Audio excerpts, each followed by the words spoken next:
De l'info. On parle politique à présent. Sébastien Lecornu face aux syndicats. Le Premier ministre les reçoit depuis ce matin et à 3 jours d'une mobilisation de l'intersyndicale le 18 septembre. Sébastien Lecornu a-t-il des arguments pour empêcher un grand mouvement social, pour rallier au moins quelques syndicats à sa cause? On va s'interroger avec nos invités, nos experts qui sont sur ce plateau. Jean-Claude Mailly, bonjour et bienvenue. Bonjour.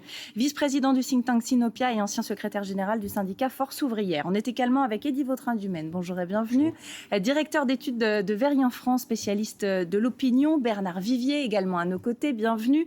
Directeur de l'Institut supérieur du travail. Et Yael Gauze, qui est de retour, notre éditorialiste politique. Avant de vous entendre, messieurs, si vous le voulez bien, on va prendre la direction de Matignon, pas de l'Assemblée nationale, de Matignon, parce que c'est à Matignon qu'ont lieu les rencontres que vous suivez, Martin, avec les syndicats. Sophie Binet, pour la CGT, est reçue par le Premier ministre et elle a décidé de bien lui faire comprendre ses lignes rouges.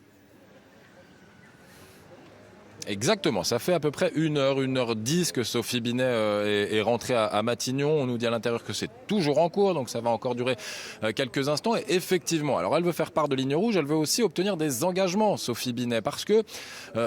elle a compris, avec l'engagement de Sébastien Lecornu de revenir sur la suppression des 2 jours fériés, qu'elle pourrait aller plus loin, qu'elle pourrait faire monter les enchères. Alors, elle arrive ici pour poser des questions, en quelque sorte, à Sébastien Lecornu, pour lui demander est-ce que vous allez revenir sur la réforme des retraites, pourquoi pas une abrogation? Est-ce que vous allez revenir sur le budget de François Bayrou? Et ce qu'elle veut, Sophie Binet, c'est clairement obtenir des engagements de Sébastien Lecornu, même s'il y a assez peu de chances, il faut le dire politiquement, qu'elle en obtienne dès aujourd'hui. Mais vous allez l'entendre quand même, parce qu'elle l'a dit, elle l'a répété ce matin, Sophie Binet, elle menace en quelque sorte, pour l'avenir et pour les mobilisations, elle menace Sébastien Lecornu. Écoutez. Je vais lui dire que s'il ne veut pas rejoindre le cimetière des premiers ministres qui est déjà bien rempli, il faut qu'il pose des actes de rupture immédiats. Tout à l'heure, je vais interroger le Premier ministre de façon très claire. Nous attendons des clarifications extrêmement précises. Oui ou non, va-t-il par exemple désindexer les pensions de retraite des retraités? Oui ou non, va-t-il doubler les franchises médicales? Oui ou non, va-t-il faire une réforme de l'assurance chômage et pénaliser encore les plus précaires d'entre nous? Oui ou non, va-t-il supprimer 3000 postes de fonctionnaires? Voilà ce que je veux savoir tout à l'heure. Voilà, le rendez-vous est donc toujours en cours à Matignon. Quand Sophie Binet sortira, elle viendra parler face aux caméras, elle viendra parler au micro. Donc on en saura probablement plus sur les engagements de Sébastien Lecornu, des engagements qui vont conditionner, c'est ce qu'a dit la CGT, les mots d'ordre de la mobilisation de jeudi. Merci beaucoup Martin pour ces précisions. Vous nous faites signe quand vous apercevez Sophie Binet à la sortie de Matignon. Yael, Sophie Binet qui veut des actes de rupture immédiats et qui est partie interroger le Premier ministre avec un petit QCM spécial et il va devoir répondre s'il veut ne pas se la voir en opposition totale le 18 septembre. Sophie Binet, est-ce qu'il a des possibilités de rupture d'actes immédiats? Le mot rupture, vous le citez, c'est peut-être le mot piège, le mot avec lequel Sébastien Lecornu est en train de se piéger depuis quelques jours. C'est le mot de la passation de pouvoir avec François Bayrou. Rupture sur la méthode et sur le fond. Du coup, ça met la barre très haut pour ceux qui l'attendent au tournant, notamment les syndicats, CFDT, CGT. Rompre, quel est le niveau de rupture? Et ça, je pense que Sophie Binet n'aura pas la réponse ce matin, ce midi, parce que c'est les socialistes qui auront une réponse mercredi. S'il y a des engagements absolument décisif pour éviter une censure, Sébastien Lecornu va les réserver au Parti socialiste qui sera reçu mercredi matin. Mais pourquoi il reçoit les syndicats avant les socialistes du coup? C'est intéressant aussi ce calendrier-là. C'est pour montrer changement de méthode, qui remet en route dans le circuit le dialogue social. Et d'ailleurs, la semaine dernière, c'était la CFDT, reçue en premier, un peu par ordre de force syndicale en France, premier syndicat de France, la CFDT. Donc il a commencé par Marie-Lise Léon, mais Marie-Lise Léon, elle est ressortie au bout d'une heure sans pouvoir dire quelles étaient les lignes rouges ou pas, les engagements ou pas. Elle n'a pas eu d'informations sur l'avenir de la réforme des retraites. Elle a juste entendu Sébastien Lecornu lui dire qu'il y avait des éléments de travaux sur une contribution des plus hauts revenus, mais sans autre précision. Et elle demande, elle aussi, des preuves de rupture. Donc, a priori, Sophie Binet ressortira, elle aussi, avec plus de questions que de réponses à son QCM. Jean-Claude Mailly, comment vous voyez ces discussions du Premier ministre à Matignon avec les syndicats, entre deux discussions avec des partis politiques? C'est un changement de méthode qui est appréciable? Oui, je crois que tous les syndicats ont apprécié le fait d'avoir été contactés par Sébastien Lecornu, y compris au téléphone, dès sa nomination. Et toute une série de rencontres jusqu'après le 18, etc. Donc ça, il a voulu marquer une rupture dans la méthode par rapport à son prédécesseur qui se disait chante de la démocratie sociale, mais qui s'est assis dessus pendant tout le temps où il a été Premier ministre. Donc ça, c'est plutôt positif. Maintenant, comme ça vient d'être dit, je ne pense pas que Sophie Binet aura beaucoup de réponses, mais elle le sait. Par contre, elle cadre ses revendications, quoi. Elle fait son travail de secrétaire générale de la CGT, voilà. Donc, elle cadre ses revendications, mais là, il montre en même temps qu'il écoute. Il écoute beaucoup. À un moment donné, il faudra qu'il se positionne, mais je le vois mal, je peux me tromper, mais je le vois mal se positionner tant qu'il n'a pas fait le tour, y compris avec les partis politiques, et les deux qui comptent, c'est LR et PS. Et le PS, c'est mercredi, on le disait. Bernard Vivier, comment vous voyez-vous cette discussion-là ?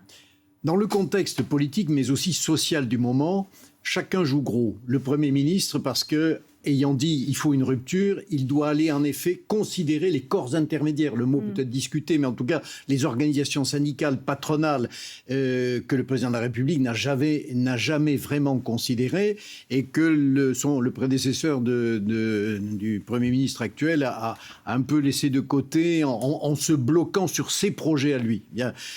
Donc il joue gros. Mais les organisations syndicales aussi jouent gros. Nous avons aujourd'hui un paysage social, une préoccupation sociale qui devient lourde. Il y a eu Bloc-on-Tout, le 10. Les Gilets jaunes n'ont pas été massivement dans ce mouvement. D'ailleurs, dans Bloc-on-Tout, à peu près 27% étaient des Gilets jaunes. Il y a eu la pression de LFI dessus. Bon, donc ça fait Bloc-on-Tout, les Gilets jaunes qui ne sont pas dans le mouvement, les agriculteurs le 26 septembre et la grande manifestation du 18.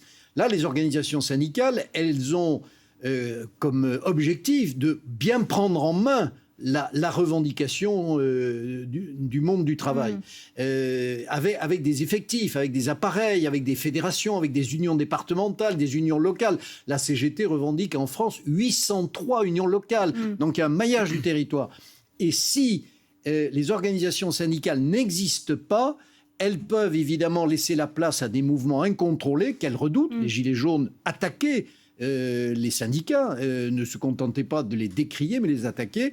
Évidemment, la relation plus paisible, stable entre puissance politique et puissance syndicale ne peut pas se tenir. Oublions pas, Maryse Léon a tenu un discours la semaine dernière en disant « Nous sommes un pôle de stabilité ». C'est ce qu'elle a dit en substance au Premier ministre. Mais c'est intéressant parce que autant sur la CGT, on a l'habitude d'une ligne dure, ça fait partie de l'identité de la CGT. La CFDT, c'est un peu différent et pour autant, Maryse Léon, là, elle lâche rien ces dernières semaines. On a l'impression quand même que le 18, justement, est un test aussi pour la CFDT, peut-être même plus que pour d'autres syndicats.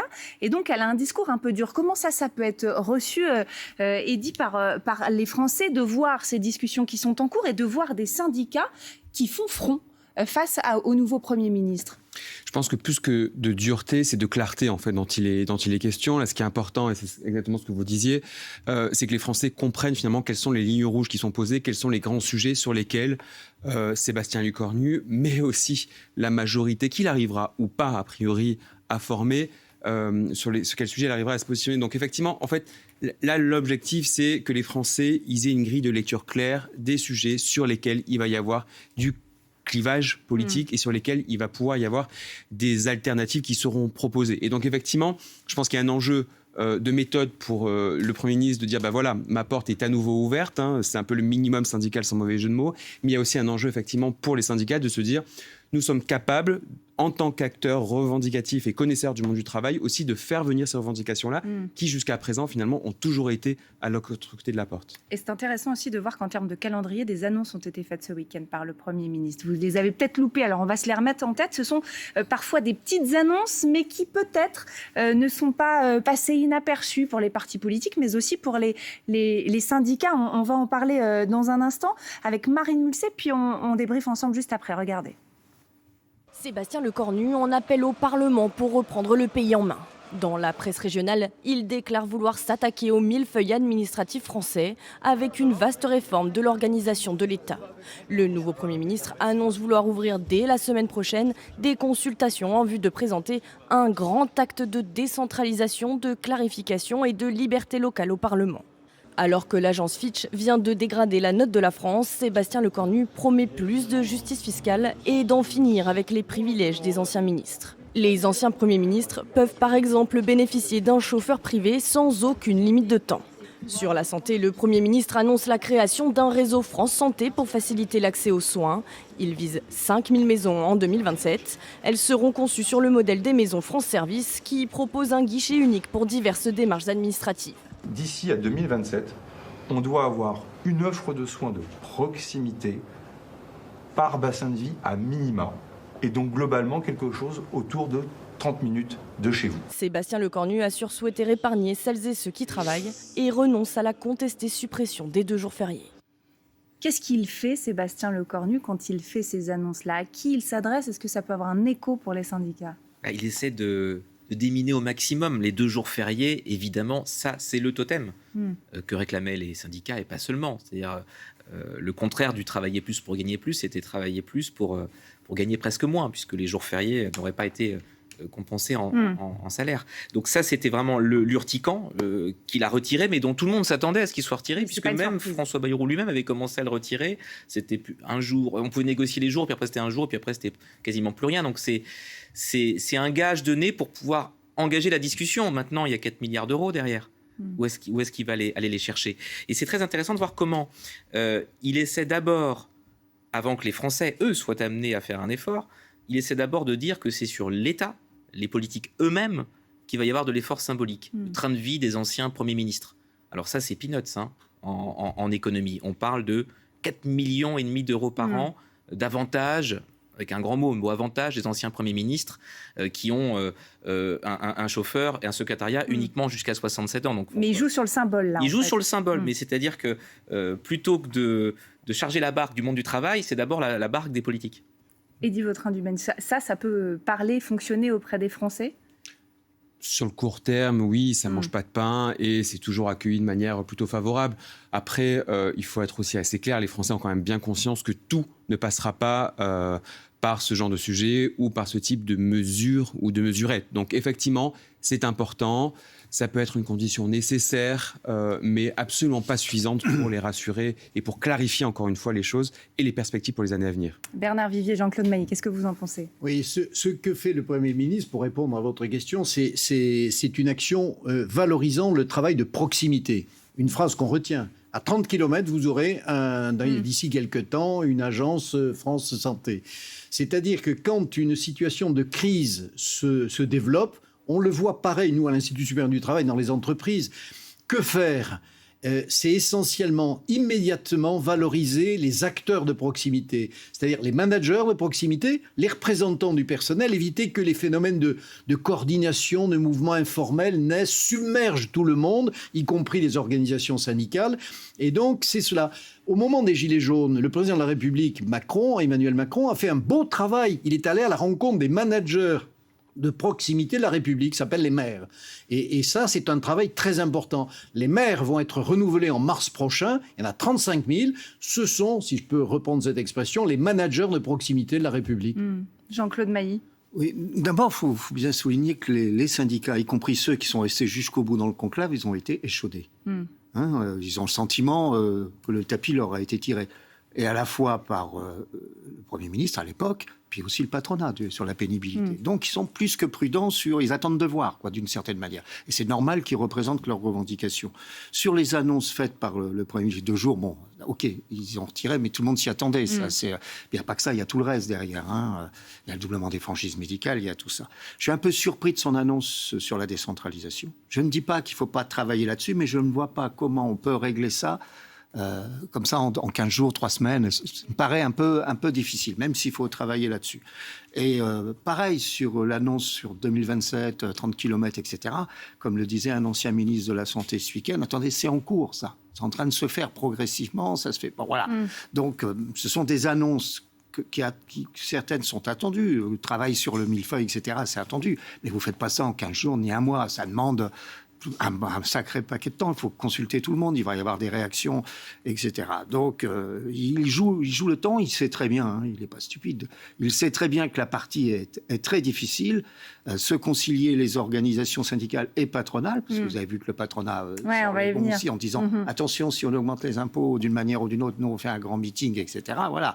Donc, c'est vraiment, le passage est très étroit. Mais intéressant de voir que ces annonces-là, elles ont l'effet d'un petit bonbon, on va dire, peut-être pour les uns et les autres, mais que c'est pas le gros gâteau. Et d'ailleurs, dans le gros gâteau, normalement, il y a les retraites. Vous parliez du conclave à l'instant. On a eu un petit bruit la semaine dernière qui nous disait que peut-être le Premier ministre envisageait de reprendre une discussion autour des retraites. Idément, dans la presse régionale, ça ne sera pas le cas.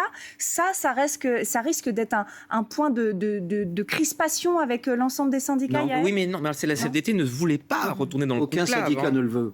Non, mais là, il a déjà été prolongé, souvenez-vous, de 24 heures, 48 heures, je ne sais plus, par François Bayrou, qui ne voulait pas enregistrer son échec. En fait, donc finalement, il a raison de prendre cette décision, le Premier ministre. Parce que la CFDT ne serait pas allée dedans de toute façon, puisqu'ils font porter la responsabilité sur l'intransigeance du MEDEF concernant l'échec de ce conclave. Après, ça n'empêche pas, par la loi, prochainement, et si le budget passe, d'introduire des éléments sur la pénibilité, les carrières hachées des femmes qui ont eu les congés maternité. Bernard Vivier ? Oui, de toute façon, la politique de rigueur va devoir se mettre en place. C'est très dur à dire. Pas forcément l'austérité, comme les Grecs, les Portugais, les Italiens l'ont connu, mais une politique de rigueur. On a évacué le Premier ministre Bayrou, on n'a pas évacué le problème. Et les agences de notation vont nous rappeler très régulièrement, jusqu'en novembre, que nous avons à faire des efforts. La notation a été baissée pour la France, beaucoup sur le thème « l'instabilité politique ne donne pas des perspectives à la France pour faire les mesures qu'il va falloir prendre ». Donc des mesures de rigueur, nous en avons connues dans notre histoire, y compris dans le premier septennat de François Mitterrand. Jean-Claude Mailly ? Oui, les efforts à faire, il va y avoir des efforts, c'est évident. Il faut que ce soit considéré comme étant équitable. Maintenant, Bayrou, il a chargé la barque, hein. On ne sera plus jamais à 44 milliards d'annonces. Bien, c'était même pas 44. Quand on regarde bien les choses, c'était 36 déjà. Hein, donc, il y a 8 milliards qui se baladaient, etc. Bon, mais vous allez voir, on va être, je sais pas, à 25, 30. Je dis pas que c'est facile, mais c'est plus raisonnable à trouver que de trouver ou annoncer vouloir trouver 44 milliards. Donc, là aussi, le montant va diminuer, je pense. Mais intéressant parce que, et vous parliez à l'instant du MEDEF, on va s'y arrêter maintenant parce qu'il y a les syndicats qu'il est en train de recevoir d'un côté. Vous êtes tous en train de nous dire qu'il faut faire des efforts, il faudra probablement de la rigueur, etc. Les efforts, comment ils seront répartis ? Parce que le MEDEF, effectivement, c'est la grande question. Le patron du MEDEF qui dit si les impôts augmentent sur les sociétés, il y aura une grande mobilisation patronale. Ok, très bien. Donc en plus du 18 septembre, il pourrait y avoir les patrons qui se réunissent en colère. Ça, comment ça peut être perçu par le Premier ministre, Yael ? Il est un peu cerné par des injonctions totalement contradictoires et par des manifestations totalement contradictoires.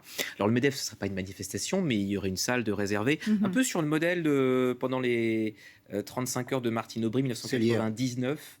Il y avait, le MEDEF avait réuni, à l'époque on disait pas le MEDEF, on disait le CNPF, voilà, avait réuni 30 000 patrons, je crois, pour contester pas habituel, quand même, les 35 heures. C'est pour ça que c'est assez rare. C'est assez rare, mais le MEDEF aussi a sa part de responsabilité dans le blocage qui est arrivé et qui a provoqué la chute de François Bayrou. Enfin, tout le monde a sa petite part de responsabilité. Et puis, côté syndicat, il y a le 18 septembre. Et puis, vous avez aussi la FNSEA qui est entrée dans la danse pour les syndicats agricoles. Vous voyez, il y a plein... Et les pharmaciens, le 18, mais qui n'ont rien à voir avec les syndicats du 18. Voilà, il y a quand même... Il est assez cerné avec une popularité extrêmement basse, 16% selon Ipsos. C'est vraiment un niveau totalement bas, très très bas pour démarrer. Compliqué. Et dit votre indument, quel regard vous avez, vous, sur... Il y a les syndicats d'à côté, le patronat qui s'y met aussi. Au milieu, il y a Sébastien Lecornu. Et il y a aussi des partis politiques qui ont envie de prendre derrière eux le patronat. Le Rassemblement national, notamment. Et puis, il y a quand même le rapport de force à l'Assemblée nationale qui est en train de se faire, qui est en train de se construire. Donc, effectivement, la situation est compliquée.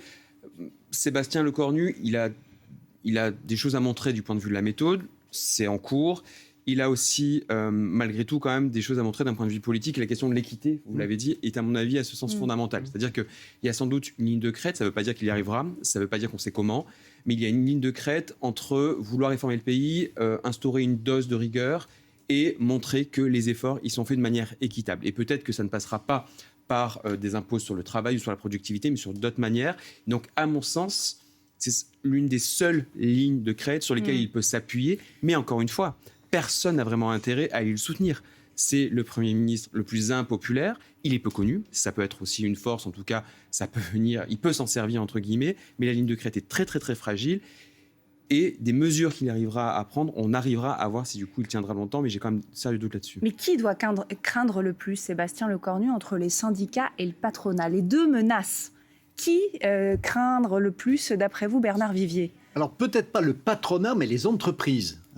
Ce que fait Patrick Martin, président du MEDEF, c'est un tir de barrage pour éviter que des logiques soient votées à l'Assemblée nationale du style taxe Zuckman, c'est-à-dire des taxations de l'entreprise, du patrimoine.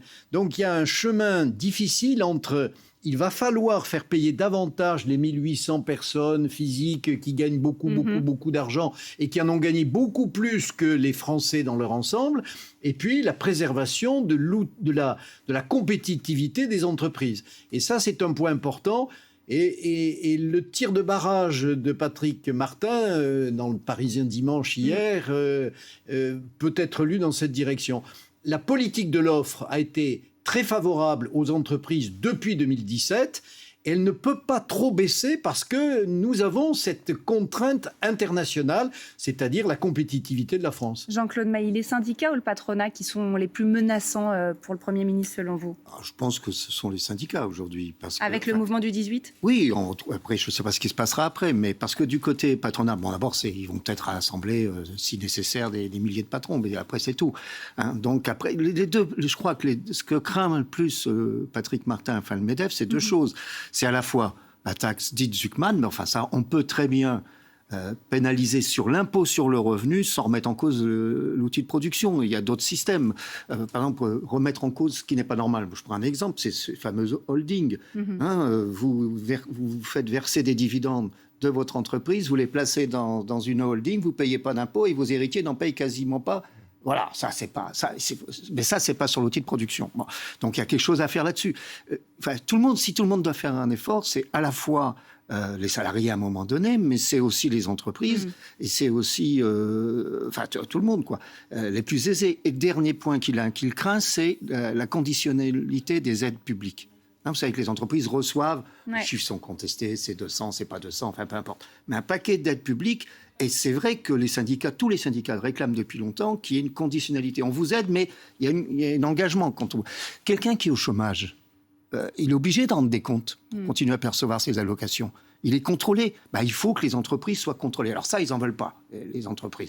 Mais ça, à un moment donné, il faudra que ça évolue aussi. Je ne dis pas tout d'un seul coup, mais il faudra que ça évolue. Allez, vous restez avec nous, messieurs. On poursuit cette discussion dans un instant. Est-ce que le 18 septembre sera un mouvement social dur et est-ce qu'il durera aussi dans le temps? On s'interrogera après le point complet d'actualité avec Valentine Desjeunes. Et les 5 informations à retenir à la mi-journée, elle se dit sincère, coupable et dit regretter son geste. Jennifer Klein, l'une des 3 femmes djihadistes soupçonnées d'avoir appartenu au groupe État islamique, comparaît avec 2 autres revenantes devant la cour d'assises spéciale de Paris. Toutes les 3 sont poursuivies, notamment pour association de malfaiteurs terroristes. Le procès du suicide assisté. Le tribunal de Paris juge à partir d'aujourd'hui 12 militants de l'aide à mourir. Ils sont soupçonnés d'avoir aidé des personnes, malades ou non, à se procurer des barbituriques pour mettre fin à leur jour. Écoutez l'un des militants mis en examen, Guy Le Chartier. On souhaite être maître de notre mort. Donc sans entrave, on n'a pas à demander l'autorisation de mourir. D'ailleurs, le suicide n'est pas interdit en France. Donc on souhaite pouvoir le faire en toute conscience et en toute liberté. Les consultations se poursuivent à Matignon après la CFDT. Vendredi, la CGT est reçue en ce moment par Sébastien Lecornu avant les autres syndicats et les différents partis. La CGT qui appelle à une mobilisation massive jeudi. Sébastien Lecornu qui lui a annoncé samedi qu'il renonçait à la suppression des 2 jours fériés, mais il ne s'est pas encore positionné sur la suite qu'il entend donner à la réforme des retraites. totalement inacceptable. C'est ainsi que le directeur du Tour d'Espagne qualifie les manifestations pro-palestiniennes qui ont conduit à l'arrêt de la dernière étape hier. Plus de 100 000 manifestants pro-palestiniens ont empêché l'arrivée de la Vuelta. Les manifestants demandaient notamment le retrait d'une équipe israélienne financée par un proche de Benjamin Netanyahou. Manifestation soutenue par le Premier ministre espagnol Pedro Sánchez.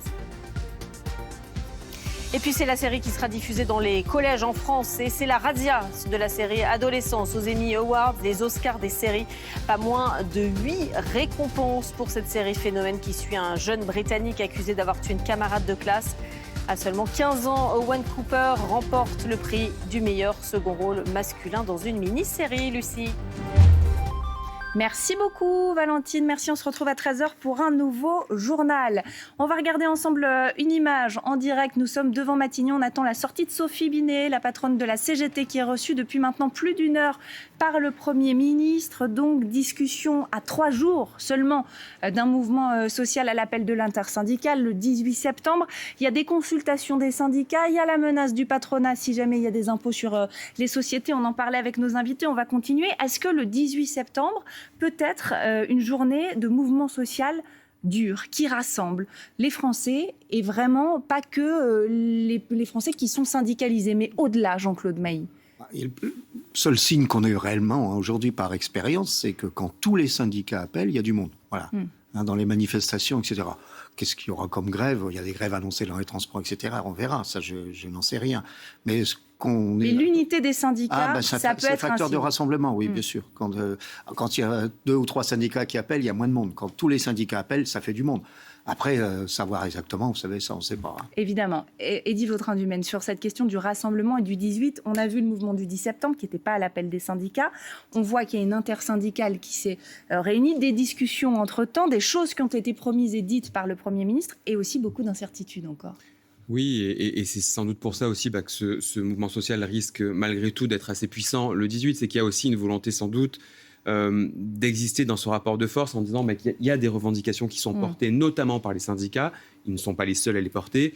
Et de fait, derrière ce mouvement-là, il y a aussi beaucoup de gens qui vont se dire voilà, on a une instabilité politique, on a le sentiment que politiquement, il n'y a pas d'issue, il n'y a pas de propositions qui sont faites. Et donc, peut-être qu'avec l'appui justement d'une unité syndicale, ça sera un moyen, cette journée du 18 septembre, de faire entendre la voix des Français qui, encore une fois, depuis l'élection législative anticipée de l'année dernière, ont le sentiment qu'ils n'ont pas été entendus. Ouais. Aucune décision, finalement, a été infléchie. Donc oui, beaucoup de monde, finalement, pose des espoirs dans cette manifestation-là. La question ensuite, c'est quid des revendications et quid du chemin qui sera parcouru par la suite. Bernard Vivier, sur cette journée du 18 ?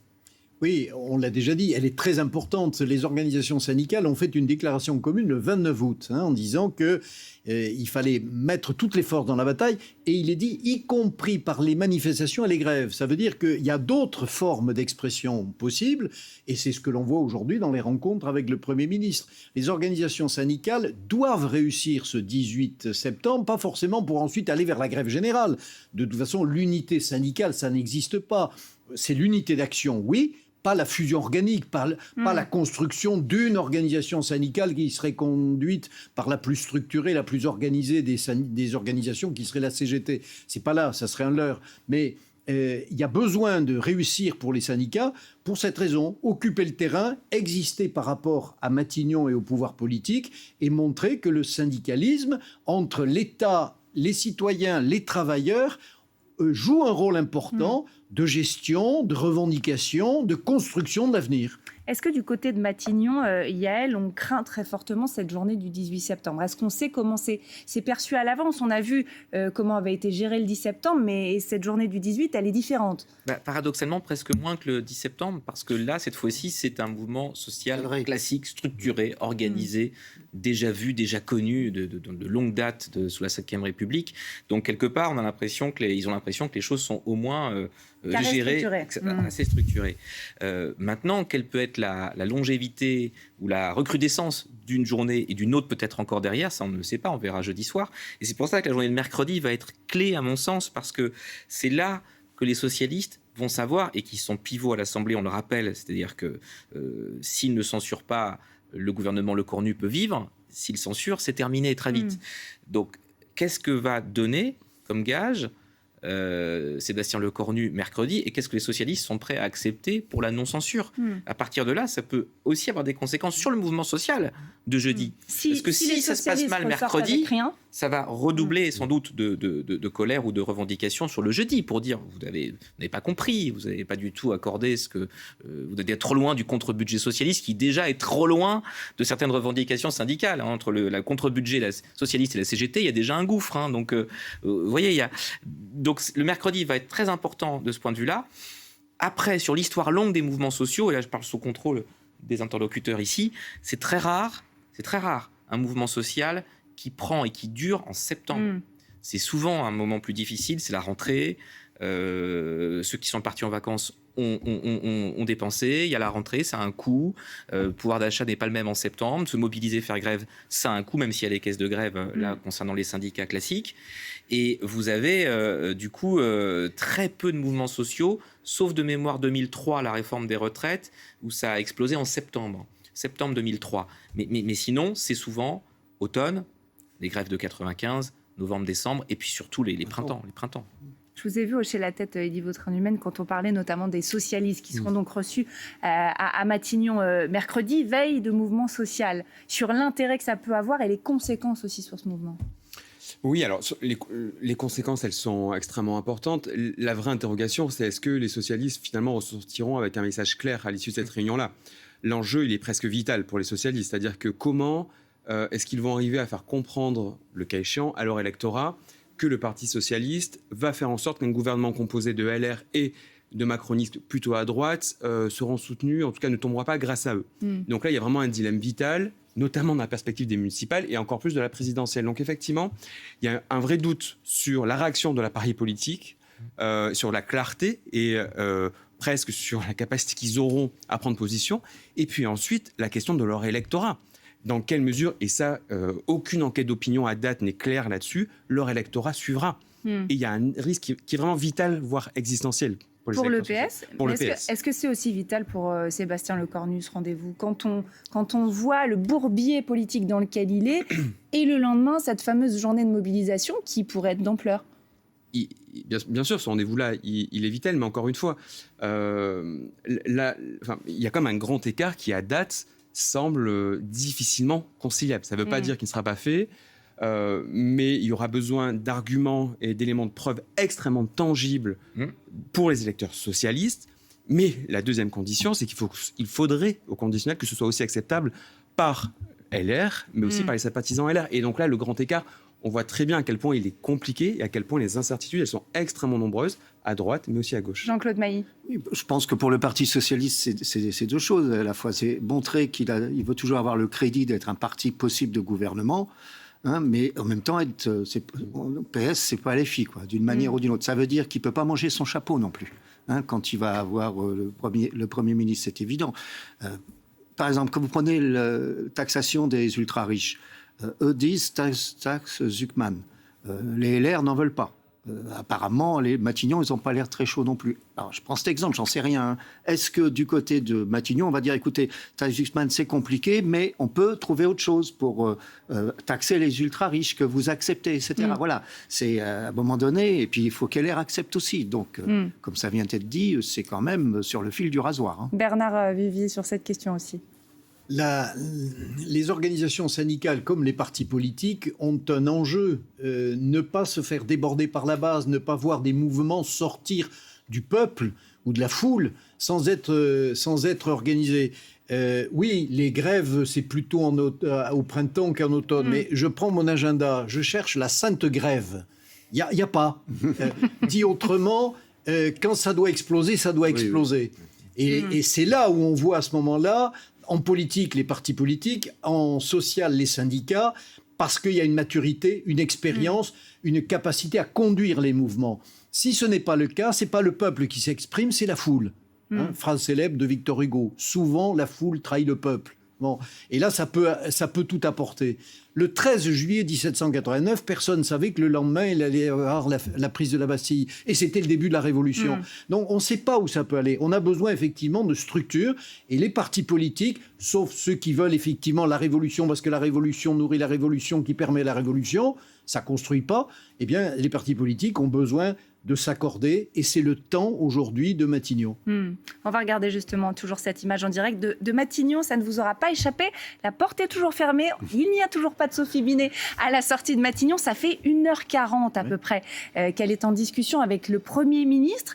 Est-ce que c'est étonnant, un temps aussi long pour la CGT avec le Premier ministre dans le contexte actuel? Jean-Claude Mailly. Non, je pense qu'ils y ont intérêt tous les deux.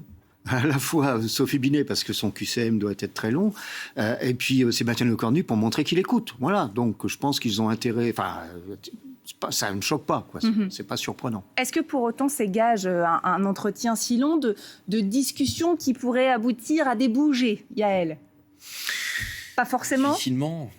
Difficilement, parce que Sébastien Lecornu est lesté par un budget contraint, de toute façon. Donc après, ce qu'il ne faut pas oublier, c'est à la porte s'ouvre. J'ai pas voulu le dire parce qu'on n'aperçoit encore pas Sophie Binet, mais si jamais on l'aperçoit, on ira. Non, ce que je voulais dire, c'est qu'il y a aussi le temps long de la période d'examen du budget, où là, il y a des choses qui peuvent s'ajuster. Je disais, mercredi, c'est couperet pour les socialistes. Certainement, les choses ne seront pas limpides. Chacun va vouloir dire qu'il a fait un bouger, voilà. Et ensuite, la discussion parlementaire, puisque Sébastien Lecornu a été nommé pour ça, parce que c'est un parlementaire chevronné, qui connaît ça, la négociation, l'habileté. Il l'a montré sur la loi de programmation militaire, qui n'est pas passée au 49.3. D'ailleurs, il a dit qu'il essaie au maximum de ne pas utiliser le 49.3. Il peut pas s'interdire. Il ne se désarme pas, il garde l'arme sous le coude. Mais il peut y avoir, dans la discussion budgétaire, donc bien plus tard, octobre, novembre, d'autres bougées. Encore faut-il qu'il aille jusque-là, quand même. Mais aussi. Comment imaginer qu'il soit censuré avant même d'avoir attaqué le budget? Ça paraît, pour les socialistes, ça paraît très étonnant. Il y aura une motion de censure spontanée de LFI dès le début de la session ordinaire, début octobre. Sera-t-elle suivie même par le RN? Le discours est celui-là, dissolution rapide, etc. Et même le RN est pris en porte-à-faux avec l'idée d'être dans le dégagisme permanent. Eddy Vautrin-Dumaine. Oui, effectivement, je pense que et cette situation-là, elle est extrêmement compliquée, mais elle est aussi plutôt saine. Parce qu'en fait, il ne faut pas oublier non plus que l'une des causes de ce malaise qui n'est pas que politique institutionnel, qui est aussi social, c'est justement la pratique du pouvoir et l'incapacité, pendant un certain nombre d'années, de mettre des gens autour du table, de prendre du temps, d'écouter, d'avoir des discours et des forces de proposition qui soient opposées, d'avoir du débat public, en somme. Et donc, effectivement, ça peut prendre du temps. On était finalement plus habitués à avoir cette pratique du pouvoir-là. Donc là, c'est finalement un rétablissement de ce qu'on aurait dû faire ces dernières années. En tout cas, c'est plutôt sain. Et c'est plutôt sain que les Français, finalement, entendent dire des offres, écoutent des offres politiques qui soient parfois contraires, parfois contradictoires. C'est plutôt sain dans une démocratie. Ça veut peut-être dire que la pratique du pouvoir, elle sera plus compliquée, mais encore une fois, moi, je trouve ça plutôt sain, et c'est aussi ça que les Français ont dit lorsqu'ils sont allés voter lors des dernières législatives. Donc prenons le temps aussi, regardons là où ça bouge, et c'est sans doute ça aussi que le politique doit remontrer et réapprendre, c'est prenons le temps de discuter et de gérer la contradiction et la diversité politique dans un paysage politique qui est extrêmement fragmenté. Vous partagez ce point de vue, Bernard Vivier, Jean-Claude Mailly, sur le côté sain de ce qui est en train de se passer et le réapprentissage à faire du côté des politiques. Bernard Vivier, allez-y. Oui, c'est l'esprit de réforme par rapport à l'esprit de révolution. Je vais vous citer une petite phrase, si vous me permettez. Je vous en prie. Une fois de plus, on avait le sentiment que les Français étaient incapables de faire des réformes et capables de temps en temps de faire une révolution. C'est de Raymond Aron, à propos de mai 68. Nous sommes en France un peuple qui sommes plus portés à la querelle qu'à l'esprit de concertation. La concertation, la réforme, ça ne veut pas dire une révolution à petit prix. Ça ne veut pas dire qu'on n'a pas des différends, que les différends s'effacent. Ils restent. Mais il y a la recherche d'un équilibre, d'un compromis positif, durable. Et c'est cet apprentissage que la France n'a pas encore fait se déboucher sur des traductions concrètes. Jean-Claude Mailly. Les partis politiques ont leurs responsabilités, c'est évident, notamment, y compris PS et LR, qui au fil des années ont fondu, y compris avant 2017, pour me faire comprendre. Enfin, celui qui est aussi en grande partie responsable de la situation, c'est le président de la République. qui a baffé le dialogue social. Le dialogue avec lui, ça a duré 6 mois, quoi. 6 mois en 2017. Et après, il a complètement blackballé le dialogue social. Il le disait en plus, il l'affichait, il le disait. Syndicat, sa place, c'est dans l'entreprise, c'est pas ailleurs. Enfin, les trucs de dingue, quoi. Bon. Donc ça, on paye ça aussi aujourd'hui. Vous avez le sentiment qu'il se rend compte de son erreur quand il laisse faire Sébastien Lecornu Je n'en suis pas encore sûr. ces discussions? Je n'en suis pas encore sûr, parce que pour le moment, je ne l'ai jamais vu reculer dans sa tête. Je n'ai jamais vu dire je me suis trompé ou je ne sais pas, ou faire autre chose. Donc je ne suis pas encore sûr, on verra. Ce serait bien s'il l'accepte. Allez, regardez cette image en direct, on vous l'avait promis. Sophie Binet qui est sortie de Matignon, qui se dirige vers les journalistes pour faire un point justement après son entretien avec le Premier ministre qui a duré plus d'1h40. On va écouter la patronne de la CGT. Désolée pour vos conditions de travail, c'est une honte. C'est d'ailleurs la première chose que j'ai dit au Premier ministre. C'est qu'il y avait un problème sur les conditions de travail des journalistes.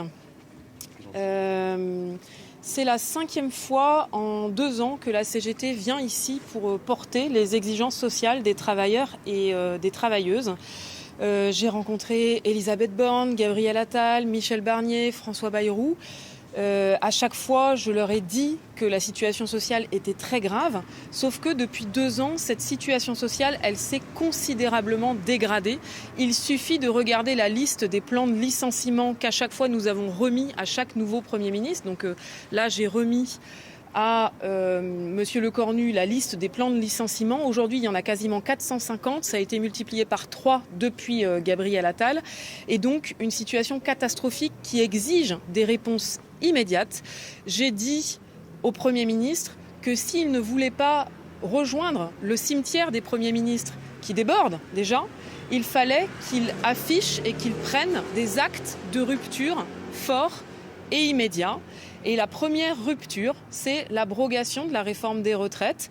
Cette blessure démocratique et sociale qui ne passe pas et qui est à l'origine de la situation d'instabilité politique actuelle. Il faut abroger cette réforme. Je lui ai dit qu'il fallait aussi évidemment enterrer le musée des horreurs du budget Bayrou, qu'il fallait débloquer des moyens conséquents pour nos services publics, notamment les hôpitaux et les écoles, qu'il fallait augmenter les salaires et les pensions et prendre des mesures pour protéger notre industrie et mettre fin au licenciement. Le Premier ministre a écouté ce que je lui ai dit. Le problème, c'est qu'on n'a pas besoin d'un Premier ministre pour prendre des notes. On a besoin d'un Premier ministre pour apporter des réponses aux besoins et aux exigences des travailleurs et des travailleuses. Et que là, on est vraiment au pied du mur. Alors, je l'ai interpellé sur des sujets extrêmement concrets et précis. Je lui ai dit, c'est bien, vous avez abandonné les 2 jours fériés, mais le problème, c'est tout le reste. Donc nous l'avons interrogé sur l'année blanche, à savoir la baisse de pension pour les retraités, ce qui se traduirait par plusieurs centaines d'euros en moins pour les retraités l'année prochaine. L'année blanche, c'est aussi la baisse de toutes les prestations sociales, c'est la baisse du salaire pour les fonctionnaires, c'est la baisse du budget pour les services publics. Il ne m'a donné aucune réponse, ce qui signifie que c'est toujours dans les cartons et donc qu'il faut se mobiliser le 18 septembre prochain pour enterrer l'année blanche qui est toujours aujourd'hui dans les cartons de Matignon. Je l'ai interrogé sur les franchises médicales, le doublement des franchises médicales, ce qui se traduirait par plus de 200 € de reste à charge pour chaque assuré. Il ne m'a donné aucune réponse, ce qui signifie que c'est toujours dans les cartons et que Matignon veut toujours doubler les franchises médicales. Je l'ai interrogé sur la réforme de l'assurance chômage qui aurait pour conséquence de pénaliser les plus précaires alors que le chômage explose et que les licenciements se multiplient. Il ne m'a donné aucune garantie qu'il n'y ait pas de nouvelle réforme de l'assurance chômage, ce qui confirme la nécessité de se mobiliser le 18 septembre prochain pour enterrer cette violente réforme de l'assurance chômage. Je l'ai interrogé sur la suppression des 3000 postes de fonctionnaires qui est prévue dans le budget 2026. Il ne m'a pas donné de réponse sur ce point, ce qui signifie que c'est toujours prévu. Je l'ai interrogé sur la réforme de l'audiovisuel public en lui disant que cette réforme devait être enterrée.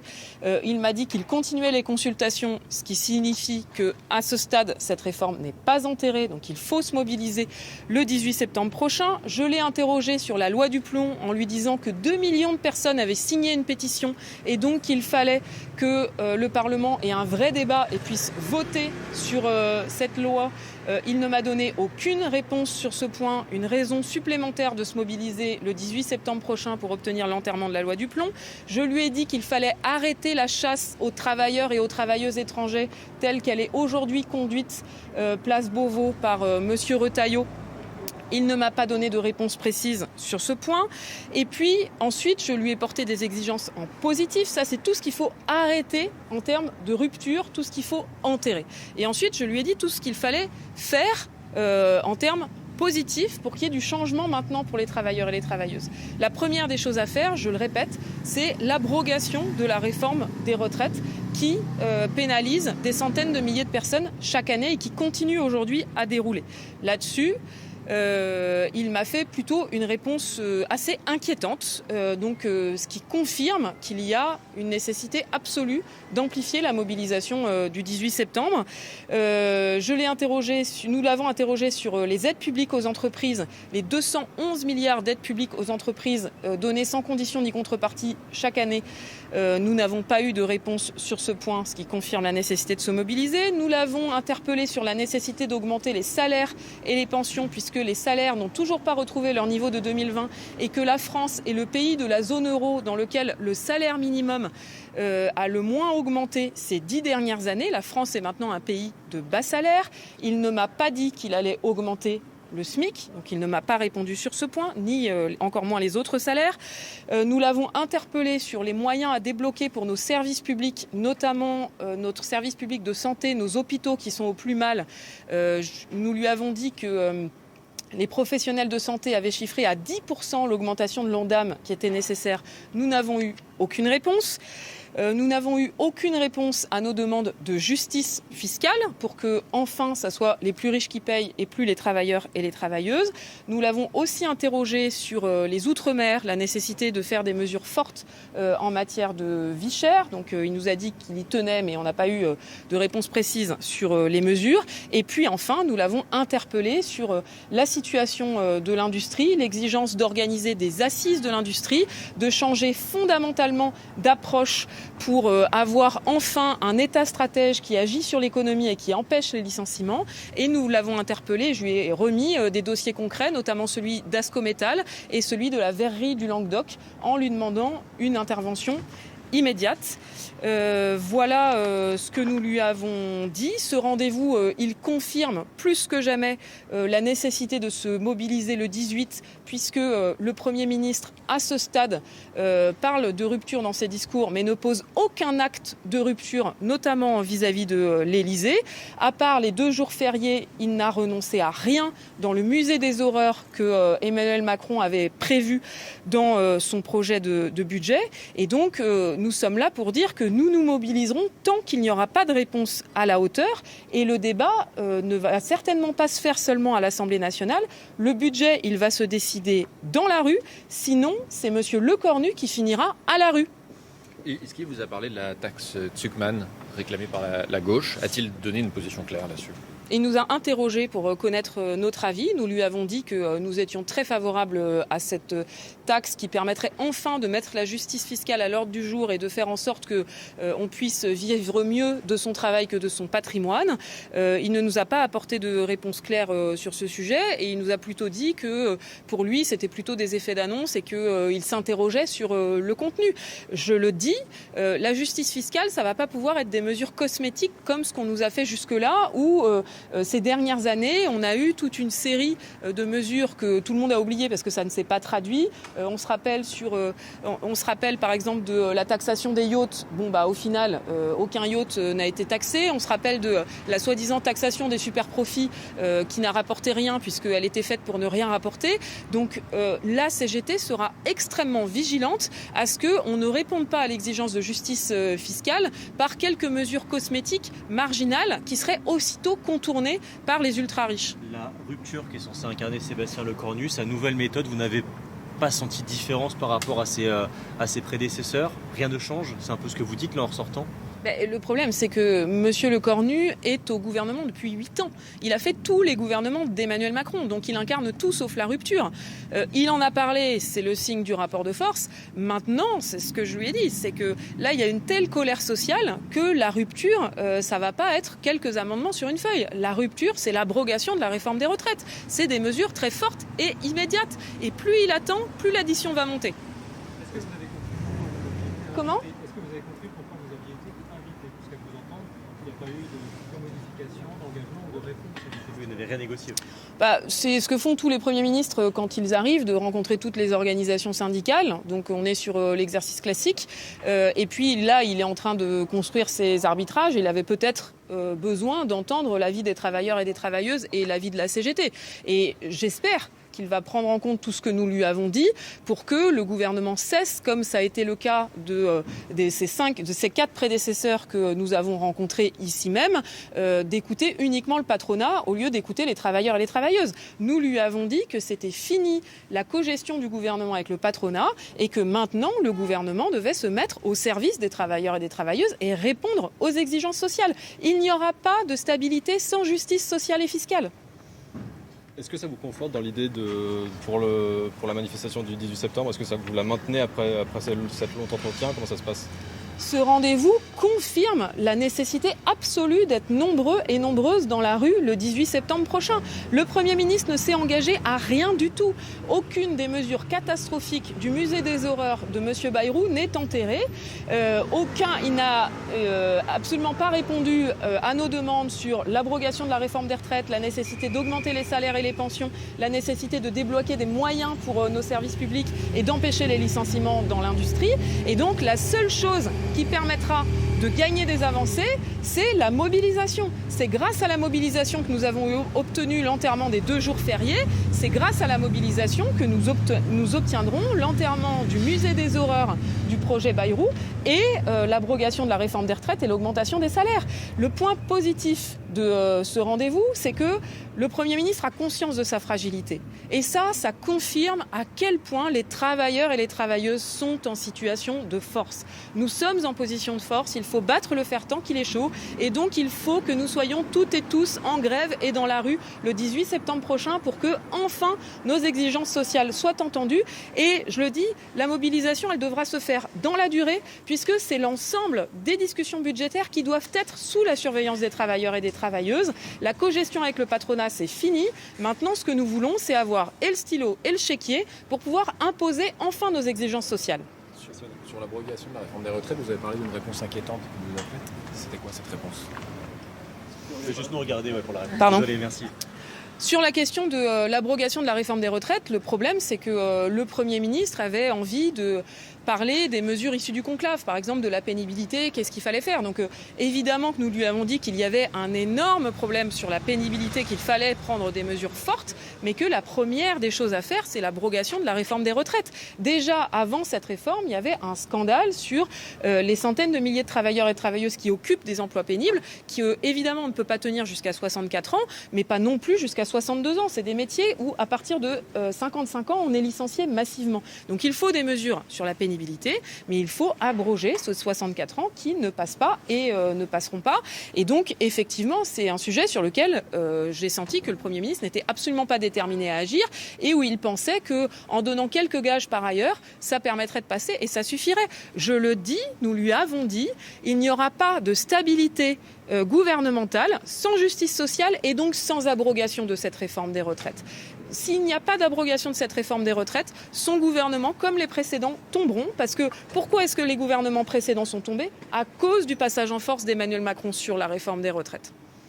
Merci beaucoup. Merci à vous. C'est bon? Merci beaucoup. Si vous nous rejoignez sur France Info, on vient d'entendre ensemble en direct Sophie Binet pour la CGT qui sort d'1h40 d'entretien à Matignon avec le Premier ministre. Le budget va se décider dans la rue, c'est ce qu'elle a dit. On veut le chéquier, on veut le stylo et le chéquier. Dans cet ordre-là, c'est mieux. Elle a énuméré tout ce qui ne va pas en fait avec Sébastien Lecornu. Le musée des horreurs et la prédiction d'un cimetière des premiers ministres.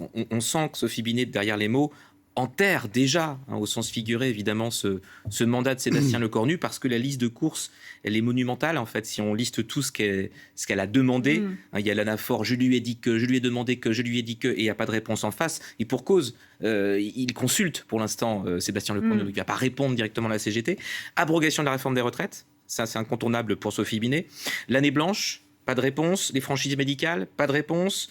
La réforme de l'assurance chômage, de l'audiovisuel public, la loi du plomb, la chasse aux étrangers, les aides publiques aux entreprises, voilà tout ce qu'elle avait listé auprès du Premier ministre.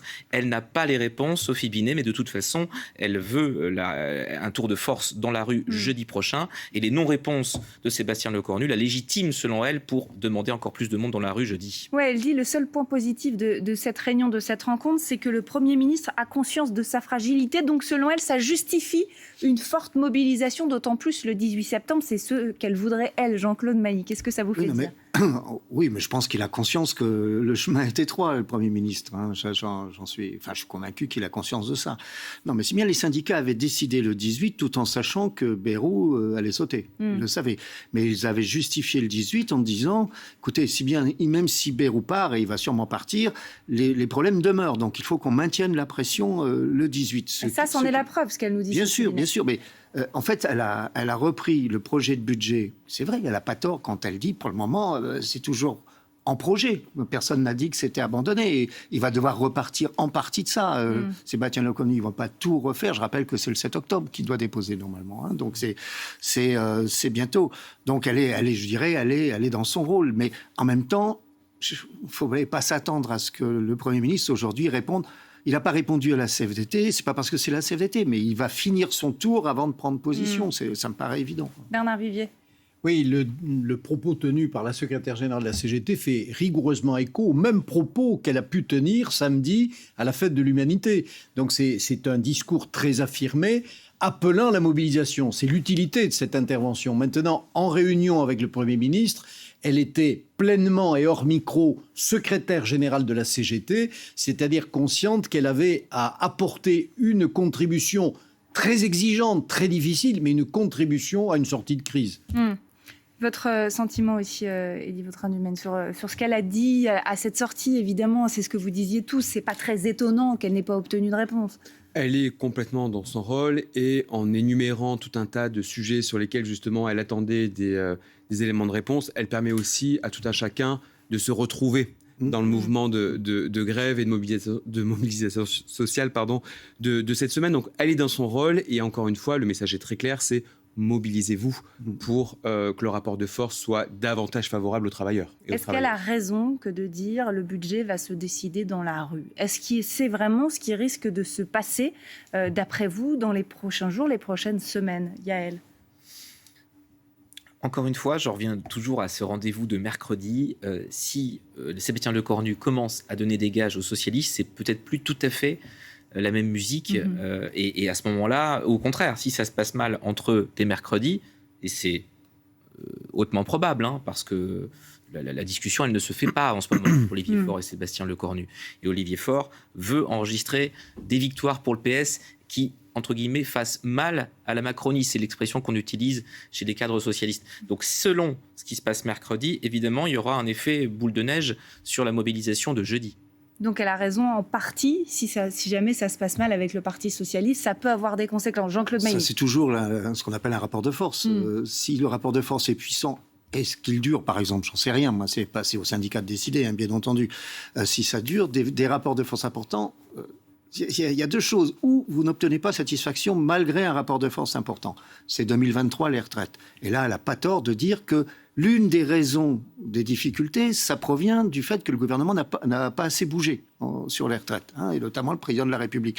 Ou alors le rapport de force est tel que le gouvernement est obligé d'en tenir compte. Ça a existé aussi. Donc là, elle joue son rôle, et là-dessus, elle a raison, donc de dire secrétaire général de la syndicat. Mais tous les syndicats veulent réussir le 18 aujourd'hui pour pouvoir peser sur le gouvernement. Et on verra ce que donne le 18, parce que bien évidemment, on suivra tout ça sur France Info. Merci, messieurs, d'avoir été avec nous. Merci d'avoir commenté aussi ces propos de Sophie Binet. Vous restez avec nous sur France Info, l'actualité qui se poursuit bien sûr. Et tout de suite, l'info, c'est clair.